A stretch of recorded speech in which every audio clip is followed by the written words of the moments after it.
Sebagai perempuan, membuat pilihan seringkali menjadi tantangan.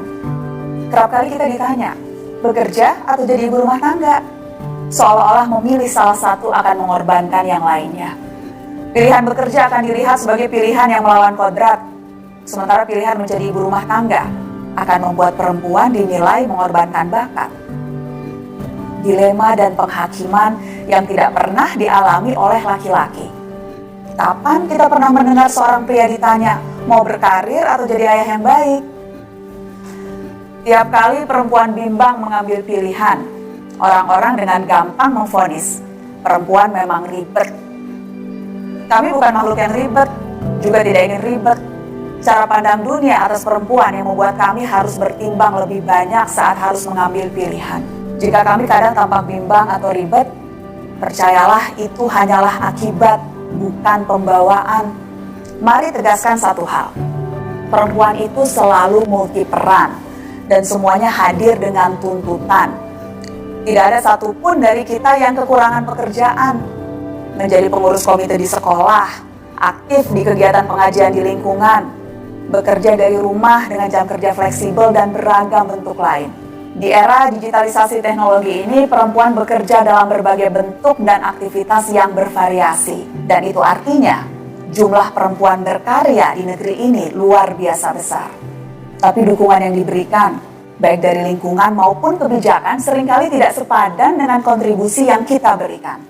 Ketika seorang perempuan memutuskan untuk bekerja di luar rumah, faktor-faktor yang dihadapi masih akan tetap ada, bentuknya bisa macam-macam, dari mulai tradisi, norma, stereotip, bahkan hukum positif. Ada 104 negara di dunia ini punya undang-undang yang mencegah perempuan bekerja di pekerjaan tertentu. 18 negara bahkan mempunyai aturan yang memungkinkan suami mencegah istri-istri mereka bekerja. Secara global, ada sekitar 2,7 miliar perempuan yang secara hukum dilarang memiliki pekerjaan yang sama dengan laki-laki. Di Indonesia, jika dirata-rata, dari 100 orang perempuan yang masuk usia produktif, hanya sekitar 51-52 perempuan yang termasuk angkatan kerja, bandingkan dengan laki-laki yang mencapai sekitar 83 orang. Kalaupun bekerja, perempuan dibayar lebih rendah dari laki-laki. Perempuan hanya mendapatkan gaji 77% dari apa yang diperoleh laki-laki. Kita perlu mendorong lebih banyak lagi kebijakan yang berpihak pada perempuan. Bukan sekedar untuk menyesuaikan dengan tuntutan zaman, tapi untuk mengembangkan potensi setiap orang. Bukan sekedar untuk mendapatkan uang, tetapi menjadi teladan. Bukan hanya mendukung perekonomian, tapi menjalankan hak asasi yang melekat di setiap orang. Ya, bukan hal yang mudah, karena tekanan muncul bukan hanya dari lingkungan sekitar bahkan terdekat, tapi juga dari keraguan dari dalam diri yang kerap membuat perempuan didera perasaan bersalah.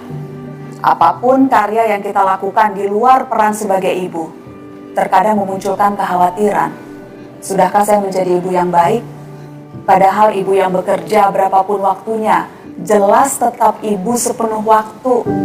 Memang ada lebih banyak tantangan, tapi bukan berarti kita tidak bisa merasa bahagia ketika melakukan keduanya. Bahagia dan ibu bekerja adalah kata yang sejalan maknanya. Menjadi ibu dan terus berkarya adalah dua peran yang kita pilih untuk saling melengkapi, bukan saling menegasi. Perempuan tidak harus memilih, kita bisa mendapatkan keduanya. Kita layak dan berhak melakukan itu tanpa diliputi kekhawatiran akan celaan dari sekitar. Wajar jika tetap ada keraguan. Keputusan seorang perempuan biasanya didasari oleh pertimbangan yang lebih kompleks. Semakin kompleks situasinya, kian tidak merdeka seorang perempuan mengambil sikap. Saya mungkin punya kemerdekaan, Anda juga mungkin memilikinya, tapi dunia tidak hanya berputar di sekeliling kita. Ada dunia-dunia perempuan lain yang masih serba tertutup, serba mengekang, juga serba membatasi. Tugas perempuan yang diberkahi cukup kemerdekaan adalah mendorong perempuan lain untuk lebih berani menunjukkan sikap. Ciri perempuan kuat itu adalah yang percaya diri dan berani unjuk kemampuan. Kita adalah pekerja keras dimanapun kita berada dan berusaha, bahkan di lingkungan yang didominasi laki-laki. Tidak perlu didera kekhawatiran dan perasaan bersalah ketika kita berhasil menunjukkan karya. Saya percaya, Jika setiap perempuan memiliki dosis kemerdekaan untuk berbuat, bertindak dan berkarya, maka dunia akan merasakan perubahan yang benar-benar nyata.